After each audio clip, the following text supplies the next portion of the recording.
दो चीजें हैं, एक गुण एक दोष। आपके पास में है या नहीं है? आपके पास में गुण है?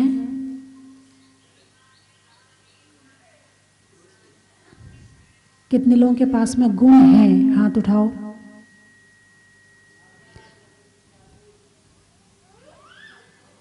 बाकी सबके पास दोष ही दोष हैं क्या?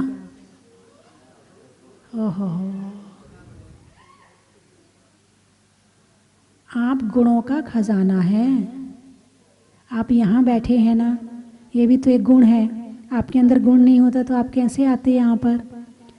एक भक्ति नाम का गुण होता है, वो आपके अंदर है ना।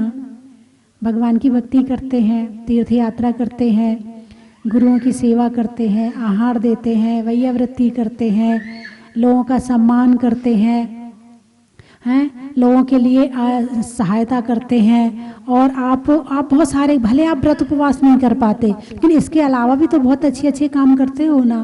तो आपके गुण ही तो हुए ना। ये क्या हुआ भाई? सब गुण अच्छे नहीं लगे क्या आपको? तो गुण और दोष, दोषों का जन्म होता है। गुण हमारी पर्सनल प्रॉपर्टी है। बहुत बड़ी बात सुन लो आप, बड़ी गहरी बात है, आज तक आपको किसी ने नहीं बताई होगी। दोषों का तो जन्म होता है और गुण हमारी पर्सनल प्रॉपर्टी है, हमारा जन्म सिद्ध अधिकार है। गुण अनादि अनिधन है और दोष आदि और अंत है। दोषों का जन्म भी होता है और दोषों का अंत भी होता है, लेकिन गुण थे, हैं, रहेंगे। दोषों ने गुणों को ढक रखा है, दोषों ने गुणों को ढक रखा है। और दोष उत्पन्न हो गए, दोषों का जन्म हो गया। उत्पन्न हो गए के मतलब नई चीज है, जन्म हुआ का मतलब नई चीज है। और जो थी, है और रहेगी मतलब हमारी पुरानी स्थायी चीज है। बात समझ में आई कि नहीं आई? अरे हाँ तो बोलिए। आप बताइए, आपके अंदर गुण है कि नहीं है? आप बताओ किस किस के अंदर में है? वाह, चलो आपको अपनी प्रॉपर्टी का पता तो चला। आपको अपनी बाहर की प्रॉपर्टी तो बहुत पता है, मेरा वहां प्लॉट है, मेरा वहां मकान है, मेरी वहां कोठी है, मेरा बैंक में इतना बैलेंस है, मेरा इतना सोना चांदी है। आपको बाहर की प्रॉपर्टी तो बड़ी याद है, खुद की प्रॉपर्टी याद नहीं है। वो प्रॉपर्टी तो यहीं छूट जाएगी, लेकिन जो मेरी प्रॉपर्टी है, मेरे साथ थी, है और आगे तक रहेगी। तो वर्तमान में नजर क्यों नहीं आ रही है? दोषों ने गुणों को ढक रखा है। सूरज को बादलों ने ढक रखा है। जब बादल हट जाएंगे तो गुण प्रकट हो जाएंगे, जब बादल हट जाएंगे तो सूर्य प्रकट हो जाएगा। तो आपके अंदर शक्ति है कि नहीं दोषों को हटाने की और गुणों को प्रकट करने की? किस किस के अंदर में है?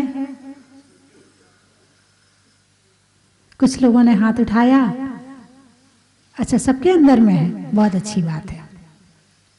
कम से कम इतना तो ज्ञान होना चाहिए कि मैं कौन हूं, मेरे क्या गुण हैं, मेरे क्या दोष हैं, उन दोषों को कैसे दूर किया जाए, इतना ज्ञान तो होना ही चाहिए। यदि इतना ज्ञान नहीं होगा तो आप अपनी प्रॉपर्टी की रक्षा नहीं कर सकते हैं।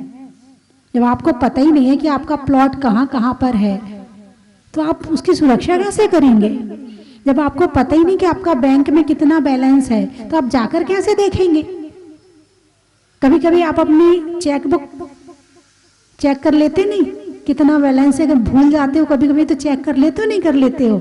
अच्छा इतना है क्या? अच्छा चलो ठीक है, मैं भूल गया, बहुत दिन हो गया ना बैंक में देखा नहीं था, तो चेकबुक चेक कर ली है, चेकबुक चेक कर ली है। ऐसे अपने गुणों को भी चेक कर लिया करो कि मेरे अंदर कौन कौन से गुण हैं। मेरे अंदर जितने गुण हैं उनको प्रकट कैसे किया जाए, कैसे उनको उघाड़ा जाए, कैसे उनको प्रकट किया जाए, इस बात का ज्ञान हो जाए तो आपका मन धर्म करने में लगने लगे, आपकी शक्ति, आपकी ऊर्जा पूजा करने में लगने लगे, आपका भाव अपने आप ही उपवास व्रत करने का होने लगे। अभी हमारे टीकम जी बता रहे थे कि कैलाश जी सेठी अजमेर वाले 32 उपवास कितने बार कर चुके, 4 बार कर चुके 32 उपवास, और 38 बार अठाइयां कर चुके, 8 दिन वाला उपवास 38 बार, और हर महीने में 10 उपवास करते हैं। ये इनको कब जागृति आई इनके अंदर में, जब इन्हें पता चला कि मैं कौन हूं और मेरे अंदर क्या गुण हैं और उन गुणों को कैसे प्रकट किया जाए, तब इनने मार्ग पकड़ा। जिस दिन मार्ग पकड़ में आ गया तो फिर अपने आप लगता है अरे अनंत काल से खाया है, कितना खाएंगे, अब तो शरीर को जितना चाहिए उतना ही मिलना चाहिए, उससे ज्यादा नहीं देना है, अब तो इससे अपना काम ज्यादा करवाना है, अपना काम यानी आत्मा का काम। तो अभी फिर टीकम जी ने बताया ये बचपन में 2 किलो दूध तो वैसे ही डकार जाते थे। इतना तो मुझे भी याद है कि जब गांव में जाते थे तो गांव में जब दूध, गाय का दूध निकालते थे तो वहां उबलने नहीं देते थे, गिलास लेके खड़े रहते थे, पहले मुझे दो, बाद में गर्म होगा जितना बचेगा, उसके पहले ही पेट में चला जाता था। और आजकल के बच्चों को दूध में बदबू आती है, आजकल के बच्चे दूध छान छान के पीना भी पड़े तो कहीं उनको कुछ मिला के दो, कहीं इलायची डाल के दो, कहीं कुछ उसमें खुशबू डाल के दो, कहीं बॉर्नविटा डाल के दो तो पिएंगे, नहीं तो नहीं पिएंगे। और पहले के बच्चे तो दूध के लिए तैयार खड़े रहते थे, और जो दूध पीता था वो आज इतने उपवास भी कर रहा है, और जो नहीं पिएगा वो एक आसन भी नहीं कर पाएगा। दूध एक बहुत बड़ी ताकत है हड्डियों को मजबूत करने में। स्ट्रक्चर मजबूत है ना तो प्लास्टर गिर भी जाएगा तो दोबारा बन जाएगा, और यदि तुम्हारा स्ट्रक्चर ही गड़बड़ हो गया, अंदर का लोहा ही गड़बड़ हो गया तो फिर सारी बिल्डिंग गिरने में देर नहीं लगेगी। और उस बिल्डिंग को मजबूत करने में दूध काम करता है। बाहर से कर्म अंतरंग कारण वीर्यांतराय कर्म का क्षय उपशम, और बहिरंग कारण दूध पीने के कारण से जो शक्ति मिली, जो हड्डियां मजबूत हुई, उससे आज जो सांसें काम कर लेती हैं जितना आज की बहुएं नहीं कर पाती हैं। उन्हें वो तो डाइटिंग पे रहती है ना, एक रोटी खाना मोटी ना हो जाऊं। हाँ, ज्यादातर बहुएं आजकल डाइटिंग पे रहती हैं, फ्रूट से ज्यादा खाएंगे, हमको ना रोटी अच्छी नहीं लगती है, डॉक्टर ने कहा फ्रूट से खाना चाहिए, जबकि सारी की सारी ताकत दूध, रोटी आदि इन चीजों में है। और वो डाइटिंग पे इतनी इतनी सी बच्चियां, मैं दूध नहीं पीऊंगी। क्यों बेटे, क्यों नहीं पिएगी, मोटी हो जाऊंगी ना मैं। अल्ले, जिसके दिमाग में एक कीड़ा घुस गया अभी से, वो हीरोइन बनने का प्रयास कर रही है। हीरोइन इनकी हीरोइन पतली है तो ये पतली है, अभी इनकी हीरोइन मोटी होने लगे तो ये मोटी हो जाएंगी। ये अपने आप कुछ नहीं, अपने आप में ये तो केवल जो सामने वाला है वो मैं हूं, अपनी पर्सनालिटी कुछ नहीं है, अपना वजूद कुछ नहीं है, अपनी पसंद कुछ नहीं है। जो दुनिया में फैशन चल रहा है उस फैशन के अनुसार ये चल रहे हैं। तो यदि अपने गुणों का पता चल जाए तो फिर उनको प्राप्त करने के लिए मन दौड़ता है। अरे कहीं दोष ना आ जाए जो इन पर कब्जा कर ले, कहीं ऐसे दोष ना आ जाए जो मुझे विस्मृत कर दें, जो मुझे मिथ्यात्व में डाल दें। सम्यक दर्शन की प्राप्ति करना है मुझे तो उपवास करना है, तपस्या करनी है, स्वाध्याय करना है, ज्ञान प्राप्त करना है। मैं कौन हूं, कहां से आया हूं, मनुष्य पर्याय में यहाँ जन्म हुआ है मेरा, तो मुझे क्या करना चाहिए, मैं मनुष्य बना हूं तो मुझे क्या करना चाहिए, ये सारी बातों का ज्ञान होना शुरू हो जाता है।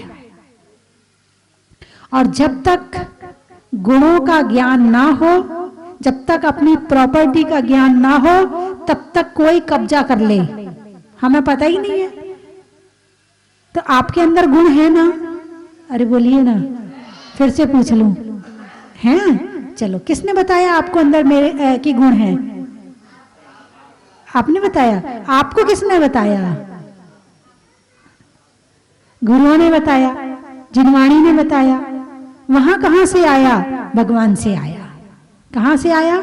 भगवान से आया। भगवान से कैसे आया? उन्होंने अपने गुण को प्रकट किया, उसके बाद बताया कि ये गुण तुम्हारे अंदर है, तुम्हारे अंदर अनंत ज्ञान है, अनंत सुख है, अनंत वीर है, अनंत शक्ति है तुम्हारे अंदर में, तुम परमात्मा हो। ये किसने बताया? भगवान ने बताया। भगवान ने कब बताया? जब वो भगवान बन गए। कब बताया भगवान ने? जब वो भगवान बन गए। मैं तो अभी बता रही हूं आपको, अभी भगवान बने नहीं है, लेकिन अभी बता रही हूं आपको। मैं क्यों बता रही? क्योंकि भगवान ने बताया है।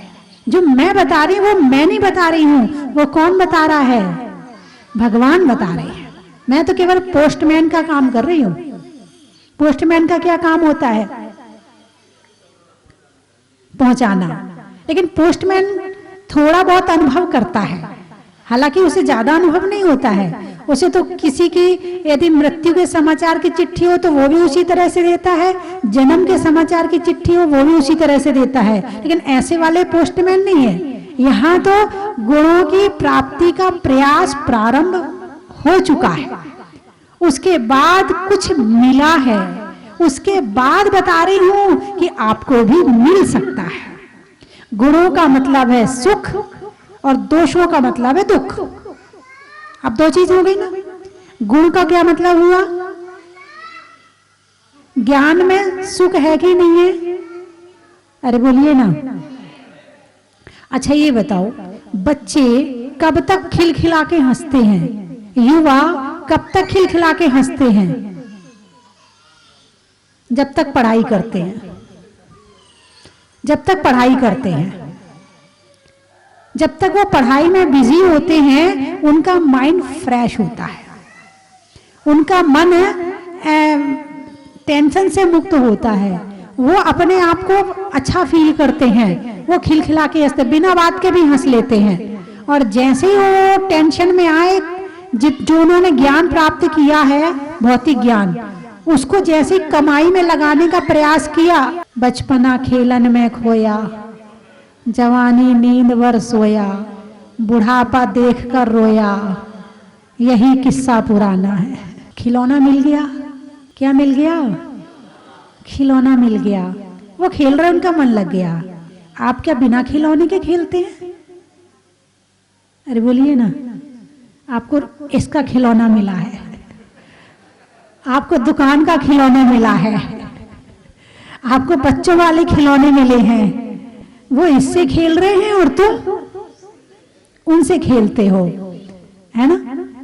पहले अपने बच्चों से खेलते हो, फिर दादी बन जाओ तो फिर बच्चों के बच्चों से खेलते हो, और उसके बाद नमो सिद्धाड़म हो जाते हो। खेलने में सारी जिंदगी चली जाती। तुम्हें क्या लगता है तुम खेल नहीं रहे हो? खेलने का मतलब मन लगाना। खेलने का मतलब मन लगाना। टीवी, मोबाइल, ये क्या है? सब मन लगाने के साधन है। जहां मन लगाना चाहिए वहां नहीं लग रहा है, और जहां नहीं लगाना चाहिए, बस एक बात यह है कि उस डायमंड में को हमने कीमती समझा है। जिसको हमने कीमती समझा है, हम उसे इकट्ठा करना चाहते हैं। जो कीमती चीज है वो मेरी है। लेकिन यदि अपने गुणों की कीमत पता चल जाए तो डायमंड सेट की कीमत फीकी पड़ जाए। जिसको खाने में ज्यादा स्वाद आता है वो उपवास नहीं करता, व्रत नहीं करता। हमसे नहीं होते हैं, हम नहीं कर सकते, हमसे नहीं होते, हमसे भोजन नहीं छोड़ा जाता है। हाँ, अष्टमी चतुर्दशी को तो हमारे यहाँ कुछ बनता है, कभी कभी इतवार पड़ जाए तो पकौड़ी वकौड़ी बनती है, और हम उपवास कर लें तो फिर कौन खाएगा? हाँ, हम तो रह ही नहीं सकते। कीमत किसकी है? खाने की है, उपवास की नहीं है। जिसको उपवास में आनंद आ गया है, उसे खाने में आनंद आने वाला नहीं है। अभी जहां जहां तुम जिसकी कीमत समझ रहे हो वो सारी व्यर्थ चीजें हैं, और जहां कीमत है अभी तुम उसकी कीमत समझ नहीं रहे हो। गुण कैसे उत्पन्न होंगे? वो ऐसे उत्पन्न होंगे त्याग से, तपस्या से, ज्ञान से। सुख कैसे मिलेगा? इसी से मिलेगा। जब भी सुख मिलेगा इसी से मिलेगा और किसी और से मिलने वाला नहीं है। बात चल रही है 64 रिद्धियों की कि 64 रिद्धियां आत्मा की शक्तियां हैं। आप लोग पूजा में भी रिद्धियों का वर्णन पढ़ते हैं। आपने कई बार 64 रिद्धि विधान भी किया होगा। आपको मालूम भी होगा कि ऐसे ऐसे होता है। रिद्धियों को जब रिद्धियां प्राप्त हो जाती है मुनिराज को, ईश्वत्व रिद्धि, जिनको ईश्वत्व रिद्धि प्राप्त हो जाती है, लोग उन्हें ईश्वर की तरह पूजने लगते हैं। ईश्वर, अभी वो ईश्वर बने नहीं है मगर ईश्वर की तरह मानने लगते हैं। ईशत्व रिद्धि, वशित्व रिद्धि, वशित्व का दूसरा नाम वशीकरण रिद्धि भी है। करना चाहते किसी पर वशीकरण नहीं। बहुत महिलाएं आती, माता जी इनसे कहो ना ये हमारी बात माने, बिल्कुल वश में नहीं रहते मेरे। कुछ आते, माता जी में हमारे बेटे हमारे वश में नहीं है, हमारे बच्चे हमारे वश में नहीं है, चाहते ना सब हमारे वश में रहें। अरे बोलिए ना, अरे हाँ तो बोलिए, सब चाहते हैं। और इनसे ना हो पाए तो तांत्रिकों के पास जाते हैं, फिर वो उपाय बताता, ये खिला देना, वो पिला देना, ये लगा लेना, तुम ऐसे चीज कर लेना। तांत्रिकों के पास उल्टे सीधी जगह जाके चक्कर लगा के खुद की जिंदगी खराब करते हैं, औरों की जिंदगी खराब करते हैं। वो कहीं और जाता है, उसका मन उधर से इधर कर दो, ऐसा कर दो, ऐसा कर दो, पता नहीं कितना दुनिया भर का मिथ्यात्व करते हैं। और वशीकरण रिद्धि जो धर्म करता है, त्याग का करता है, तपस्या करता है, अपने में रहता है, जो खुद का होता है, सब उसके वश में रहते हैं। बात समझ में आई कि नहीं आई? तुम भगवान महावीर को मानते हो? मानते हो? क्यों मानते हो? उन्होंने क्या दिया तुम्हें? बातचीत नहीं करते, बोलते नहीं, आंख उठा के तुम्हें देखते नहीं, हाथ उठा के आशीर्वाद नहीं देते, फिर तुम उनको कैसे मानते हो? जो खुद के वश में है उसके वश में सब है, और जो खुद के, जिसका मन खुद के वश में नहीं है, दूसरा उसके वश में क्या रहेगा? जिसका मन खुद की बात नहीं मानता है, उसकी बात दूसरा क्या मानेगा? कि तुम कितने टोने टोट के कर देना, तुम्हें खुद को कंट्रोल करना होगा। खुद को कंट्रोल करके अपने गुण प्रकट करने होंगे, और जब तुम्हारे गुण अपने प्रकट होंगे तो सब तुम्हारे वश में अपने आप हो जाएंगे। और जब मुनि बनते हैं, त्याग करते हैं, तपस्या करते हैं, किसी किसी मुनिराज को वशीकरण रिद्धि प्राप्त हो जाती है। वशीकरण रिद्धि को प्राप्त करने के लिए तपस्या नहीं करते हैं। बात समझ में आई कि नहीं आई? अपनी इंद्रियों को, अपने मन को वश में करने के लिए तपस्या करते हैं। और जो अपनी इंद्रियों को, अपने मन को वश में कर लेता है, वो दुनिया उसके वश में वैसे ही हो जाती है। अभी क्या चाहते? सब मेरा सम्मान करें, सब मेरे हाथ जोड़ें, सब मेरी तारीफ करें, सब मेरी बात माने। वशीकरण का यही तो मतलब है। वशीकरण का मतलब क्या है? यही है कि जो देखे, जय जिनेन, मुस्कुराए मुझे देख के खुश हो जाए, मेरा गुणगान करे, मेरी बात माने, जो मैं कहूं वो करे। वशीकरण का यही मतलब हुआ ना। तो जिन मुनिराज को वशीकरण रिद्धि प्राप्त हो जाती है, लोग उन्हें देखते हैं तो देखते ही रह जाते हैं। वो जो बोल दें वो करने तैयार हो जाते हैं। लेकिन वशीकरण के लिए तपस्या नहीं करते हैं। तपस्या करते हैं तो वशीकरण रिद्धि प्राप्त हो जाती है, और उस वशीकरण रिद्धि का वे कभी दुरुपयोग नहीं करते हैं, वे उसका सदुपयोग करते हैं। वो भी जरूरत पड़े तो। और आपको यदि मान लो वशीकरण रिद्धि प्राप्त हो जाए, तो सबसे मान लो एक छड़ी है, एक छड़ी आपको मिल जाए, जिसके सिर पे घुमा दो वो आपके वश में हो जाएगा। तो उस छड़ी को आप किस किस के सिर में घुमाओगे? अरे कल्पना करो ना। वाह, हमारे टीकम चंद जी कह रहे सबसे पहले पत्नी के सिर में घुमाएंगे। यही वश में नहीं है, यही अलग भागती है सबसे पहले। जिससे जितना पास जाने का प्रयास करो उतना दूर जाती है, और जिससे जितना दूर जाने का प्रयास करो हाँ दूर हो, हट, दूर बैठ, वो और पास आने का प्रयास करेगा। ऐसा होता है कि नहीं होता? अक्सर होता है। तो तुम खुद के वश में हो जाओ। सबसे बड़ा वशीकरण मंत्र यही है। तुम ध्यान करने बैठ जाओ, तुम अपने आप में लग जाओ। दूसरा आएगा, अच्छा वाह क्या बात है, अब ध्यान खोलने तो फिर बात करेंगे इससे। और वैसे तुमसे कोई बात करने तैयार नहीं था, और अभी ध्यान करने बैठ जाओ तो सब तुमसे बात करने तैयार। क्या कर रहे थे ध्यान में, क्या होता है ध्यान में, कैसा लगता है ध्यान में, पूछने तैयार हो जाएंगे तुमसे। हैं? जब तक पूछ नहीं लेंगे तब तक मन नहीं मानेगा। तो सबसे बड़ा वशीकरण मंत्र है अपनी इंद्रियों को जीतना, अपने मन को वश में करना, हित मित प्रिय वाणी बोलना, सत्य बोलना, भक्ति करना, दान देना, सेवा करना। सेवा करना क्या वशीकरण नहीं है? अभी किसी की सेवा करना, हाथ पैर दबाने शुरू कर दो, तुम्हारे वश में हो जाएगा। किसी को अच्छा अच्छा खाना खिलाना शुरू कर दो, तुम्हारे वश में हो जाएगा। धर्म ही सबसे बड़ा वशीकरण है। तुम करना शुरू तो करो। तो बंधुओं, जितने गुण हैं जब भी प्रकट होंगे धर्म के माध्यम से ही प्रकट होंगे। और धर्म क्या है? गुणों को प्रकट करना धर्म है। धर्म की क्या परिभाषा है? जो हमारे अंदर में गुण हैं उनको प्रकट करना, और जो दोष हैं उन्हें दूर करना धर्म हो गया। किसी ने आपने किसी से मीठा बोल लिया, धर्म हो गया। किसी ने आपको क्षमा कर दिया, वो उसने धर्म कर लिया। आपने किसी को क्षमा कर दिया, धर्म हो गया। आपको किसी पर गुस्सा आ रहा था, आपने गुस्सा नहीं किया, धर्म हो गया। आप जमीन 4 हाथ आगे देखकर चल रहे चींटी को बचा लिया, धर्म हो गया। आपने देवशास गुरु की रक्षा करी, धर्म हो गया। आपने मान कषाय नहीं करी, धर्म हो गया। आपने किसी को प्रेम से भोजन करा दिया, धर्म हो गया।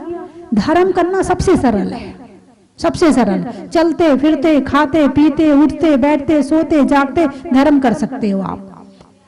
और धर्म की यदि मूल परिभाषा कही जाए तो परिणामों की शांति दुनिया का सबसे बड़ा धर्म है।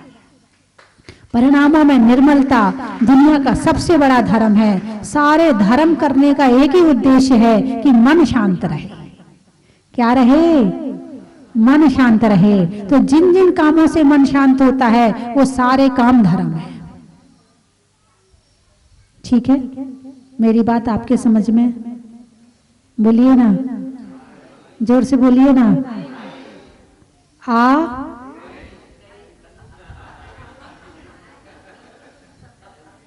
क्या बात है, क्यों हंस रहे हो? अभी आप, मैंने पूछा था तब बोले आ गई। और यही तो दिक्कत है, एक गई वाली समझ में आती है, आई वाली समझ में आ जाए तो कुछ बात हो जाए। हैं? तो आपके अंदर कितने गुण हैं, एक कॉपी पेन लेना, लिस्ट तैयार करना। आपको नहीं पता हो, आप भगवान को देखना ध्यान से। भगवान के अंदर जितने गुण हैं उतने गुण हमारे अंदर हैं। भगवान को देख करके अपने आप को देख लेना। जैसे गुणवान भगवान है वैसे ही गुणवान मैं भी हूँ। जैसे भगवान भगवान बन चुके हैं वैसे मैं भी भगवान बन सकता हूँ। बस दोषों को हटाओ, गुणों को प्रकट करो, बन गए भगवान। कौन सी बड़ी बात है? अरे बोलिए ना, बड़ी बात तो नहीं है ना। जब करना शुरू कर दो तो बड़ा नहीं लगता। अब महिलाओं से रोटी बनाने को कहो, 10 मिनट में 10 जन की रोटी बना देंगी। और किसी पुरुष को भेज दो, बेचारा आटे ढूंढेगा, अभी तो कहाँ रखा है। तो जो जिस काम में एक्सपर्ट हो जाता है, जिस काम के प्रति समर्पित, उसके लिए सरल है। ऐसे धर्म करने लगो तो धर्म भी सरल हो जाएगा। धर्म भी करने लगो तो धर्म भी सरल हो जाएगा, कोई बड़ी बात नहीं है। चलिए मैं 3 चीजें बोलूंगी, आपको कहना है, बड़ा ही महत्व है। तत्वों में 7 का, भोजन में भात का, और तीर्थंकरों में मुनि सुब्रत नाथ का, पंखा में झलने का, बच्चों में पलने का, भगवान की जमीन से निकलने का, हिंदी में मात्रा का, स्कूल में छात्रा का, आज आपकी जहाजपुर की यात्रा का, बुनाई में बुनने का, चावल के चुनने का और आपके द्वारा भगवान बनने का। कहाँ कहाँ से आए हैं? अजमेर। जंगल में शेर का, फलों में बेर का, आने वालों में अजमेर का। बड़ा ही महत्व है। रोहतक। लिखने में खत का, मकान की छत का और आने वालों में रोहतक का। बड़ा ही महत्व है।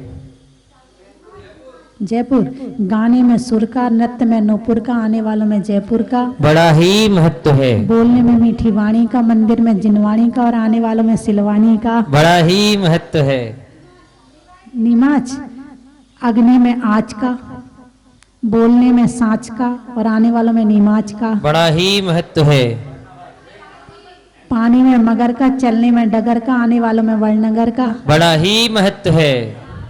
सुनने में ईयर का, छोड़ने में बियर का और आने वालों में ग्वालियर का। बड़ा ही महत्व है। छिंदवाड़ा। सापुरा। जनवरी में जाड़ा का, जाड़े में काढ़ा का, आने वालों में छिंदवाड़ा का। बड़ा ही महत्व है। साबरमती। साबरमती। सुधरने में गति का, होने में अच्छी मती का और आने वालों में साबरमती का। बड़ा ही महत्व है। जॉबनेर। नहीं होने में अच्छे काम में देर का, फलों में बेर का, आने वालों में जॉबनेर का। बड़ा ही महत्व है। भोपाल। भोजन में दाल का, पूछने में हाल का और आने वालों में भोपाल का। बड़ा ही महत्व है। भिंड। बुढ़ापे में दंड का, दंड का मतलब डंडा।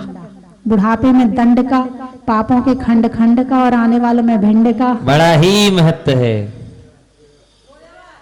नहीं होने में विवाद का, गुरुओं के आशीर्वाद का और आने वालों में फिरोजाबाद का। बड़ा ही महत्व है। स्वर्ग में परी का, छोड़ने में हरि का और आने वालों में मैनपुरी का। बड़ा ही महत्व है। निवाई। बरसात में काई का, बाल कटाने में नाई का और आने वालों में निवाई का। बड़ा ही महत्व है। राजकोट। नेता में वोट का, जेब में नोट का और आने वालों में राजकोट का। बड़ा ही महत्व है। भीलवाड़ा। महिलाओं में कड़ा का, भोजन में बड़ा का और आने वालों में भीलवाड़ा का। बड़ा ही महत्व है। हो गए सारे?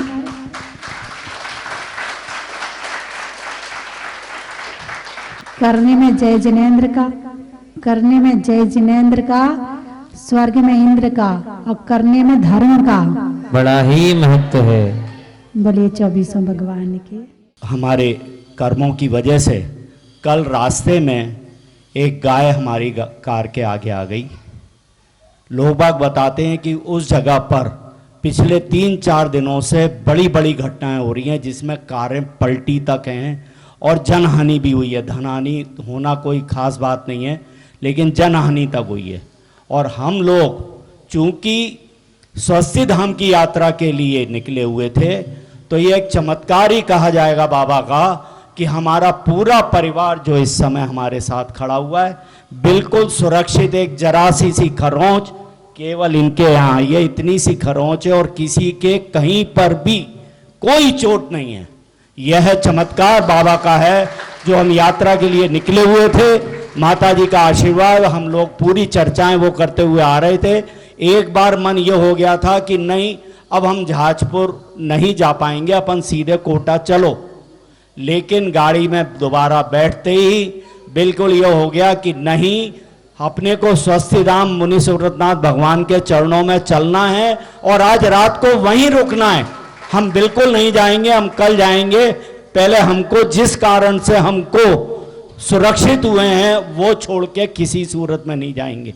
ये पूरे परिवारजनों ने यह निर्णय लिया और मुनि सुव्रतनाथ भगवान का आशीर्वाद, पूरे संघ का आशीर्वाद हमको मिला कि हम बिल्कुल सुरक्षित अच्छी तरह से आज सुबह की शांति धारा करने का सौभाग्य हमको प्राप्त हुआ। यह सब चमत्कार ही है जो हमको यहाँ मिला। मन्नाम माता जी आए थे तो यहाँ पर कुछ भी नहीं था। आज से 6-7 साल पहले कुछ भी नहीं था। हम लोगों ने जब रात में कार खड़ी करी तो हम डर गए कि ये क्षेत्र वो नहीं है। यहाँ तो पूरा बंजर टाइप का था, ये हाईवे भी नहीं था। तो हम लोग भैया लोग सब बात कर रहे थे कि हाईवे कैसे बन गया। तो उन्होंने बताया कि जब इतना बड़ा क्षेत्र बन गया तो ये तो सब सुविधाएं ऑटोमेटिक हो जाती हैं। ठीक सबसे आने का मन ही नहीं होता। मैं तो 5वीं बार आया हूँ अभी केवल, मगर शुरू से अभी तक जितना भी हमने देखा ऐसा चमत्कार नहीं देखा कि टीवी में देखने के बावजूद बार बार भाव होते हैं, तुरंत चलो माता जी की बात और मुनि सुप्रसाद भगवान के दर्शन करें। ऐसा ही हर वक्त यही भावना आता रहता हूँ कि ऐसे ही बार बार आता रहूँ और बार बार दर्शन मिलते रहे और सारे कार्य पूरे होते रहे। यही मेरी बात है। मैंने ठीक है चलते हैं, तो मैंने उस तरफ अपना विराम दे दिया और यहाँ आगे जो देखा तो मैं तो पूरे हिंदुस्तान में माता जी कभी भी ऐसा क्षेत्र नहीं देखा, कहीं नहीं देखा ऐसा जो इस तरह से चाहे दिन को, यानी मेरे को तो पूरी रात नींद तो मैं टाइम निकालता ही नहीं वैसे, मैं रात को 11 साढ़े 11 हमेशा ही उठ जाता हूँ, 8 साढ़े 8 सोता हूँ, लेकिन अब के आज तो वो शाम को भी नींद नहीं आई, तो फिर तो मैं 7 में लग जाता हूँ। तो मैंने देखा और इसको 2-3 मैं आपको एक घटना बताता हूँ आज की, बहुत बढ़िया घटना, मजेदार घटना। मैं करीबन 12:30 बजे का टाइम होगा, अपने आप मंदिर के अंदर घंटी बजी, अपने आप करीब 12-12:30 टाइम था बिल्कुल। मैंने देखा घड़ी, मैंने घर घंटी से बाहर देखो तो कुछ भी नजर नहीं आया। उसके बाद 3 बजे, 3:30 बजे, 3:30 बजे, 3:15 बजे, और 3:15 3:30 का टाइम था, तो एक बार फिर घंटी बजी। तो चौकीदार ने फुट सीटी बजाई, लाइट मारी चारों तरफ, तो कुछ नजर नहीं आया। तो मैंने कहा ये किसी दुनिया में चमत्कार है, तो मैंने कहा मैं भी देखूँ अकल के, तो बाहर तो सब चमत्कार ही खत्म हो गया। लेकिन मैं सुबह फिर जाके जल्दी 5 बजे सही, मैंने कहा आज पहले अपन को दर्शन करने भगवान के, और आज पूरा पंडित जी के सामने कह दिया था कि आज पहली वर्ड गए। मैं हमेशा 20 साल हो गए 3:30 बजे मंदिर में एंट्री करता हूँ। मैं अजमेर में भी मेरी हमेशा ये एंट्री रहती है, 3:30 बजे से मैं मंदिर में एंट्री कर जाता हूँ हमेशा। ये 3:15 बजे घर चलता हूँ, 3:30 बजे मैं मंदिर में पट नहीं खुलवाता हूँ। तो आज हम 5 बजे खड़े हुए थे वहाँ, बोला, और मैं बताइए उसके बाद की बात बता रहा हूँ, जो आपने भी नहीं देखा होगा, मैंने देखा आज 5 बजे सही माता जी मैं बता रहा हूँ, सही हकीकत करना कि 5 बजे जब मैं फोन के ऊपर गए, क्या आंखें लगे, क्या आंखों से आंखें मिली, भगवान से आंखें मिलाने को ऐसा मौका मिला। मैंने कहा भगवान जी से साक्षात बात कर रहे हैं, मुझसे बात ही कर रहे हैं, तुम आगे बढ़ो, मैं तुम्हारे साथ हूँ। चलो रे चलो, चलो रे चलो रे चलो, चलो जहाजपुर, चलो रे चलो रे चलो, चलो रे जय जिनेंद्र बंधुओं, हम सबके महान पुण्योदय से भूगर्भ से प्रकटित स्वस्ति धाम जहाजपुर में साक्षात विराजमान चैतन्य चमत्कारी 1008 श्री मुनीश्वरनाथ भगवान के पावन छत्र छाया में, पावन निश्राम में स्वस्ति धाम प्रणेता गणनी आर्य का स्वस्ति भूषण माता जी का 26वां मंगलमय वर्षा योग यहाँ पर चल रहा है। इसी दौरान आने वाली 10 सितंबर से 19 सितंबर तक पर्वाधिराज पर्युषण महापर्व का आयोजन होगा, और इस पर्वाधिराज 10 लक्षण पर्व में परम पूज्य गुरु माँ स्वस्ति भूषण माता जी के सत्संग पावन सानिध्य में एक श्रावक संस्कार एवं साधना शिविर का आयोजन यहाँ पर किया जा रहा है, जिसमें आप सादर आमंत्रित हैं। जो भी अपने जीवन को सही राह में, सही मार्ग पे आगे बढ़ाना चाहते हैं और पूज्य माता जी ने जो साधना की है उनकी साधना का प्रभाव आप देखना चाहते हैं, तो आप इस शिविर में अवश्य पधारें। प्रतिदिन सुबह 5 बजे से कार्यक्रम प्रारंभ होगा, जो शाम को 8 बजे तक चलेगा। सुबह ध्यान एवं योग, और उसके बाद में अभिषेक, शांति धारा, सामूहिक पूजन, दोपहर में प्रतिक्रमण, साधना, और इसके अलावा तत्वार्थ सूत्र का स्वाध्याय, शाम को सांस्कृतिक कार्यक्रम और भी कई आयोजन यहाँ पर होने हैं। सभी के लिए आवास एवं समुचित व्यवस्था है भोजन की। बंधुओं, कोरोना महामारी चल रही है, इस शिविर में जो भी आना चाहते हैं वो अपनी RT-PCR रिपोर्ट साथ में लेकर के आए। नेगेटिव रिपोर्ट लेकर आएंगे तभी उनको इस शिविर में बैठने की अनुमति दी जाएगी। धन्यवाद। कंचन की थाल को सजाओ रे आज, रत्नों की थाल को भर लाओ रे आज, आओ आओ करे रे गुणगान आरती भगवन की, आओ आओ करे गुणगान आरती भगवन की, आओ आओ करे रे गुणगान आरती भगवन की।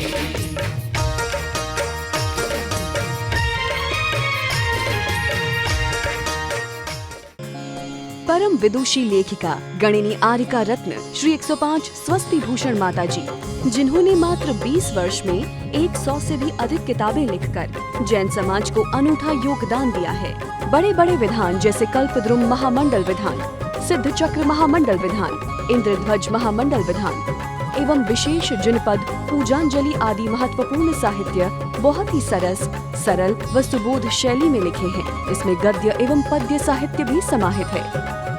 इन महान साहित्यों को पढ़कर आप भी अपने ज्ञान का विकास कर सकते हैं। साहित्य प्राप्त करने हेतु आज ही संपर्क करें। संपर्क सूत्र 7906062500 98683 45768।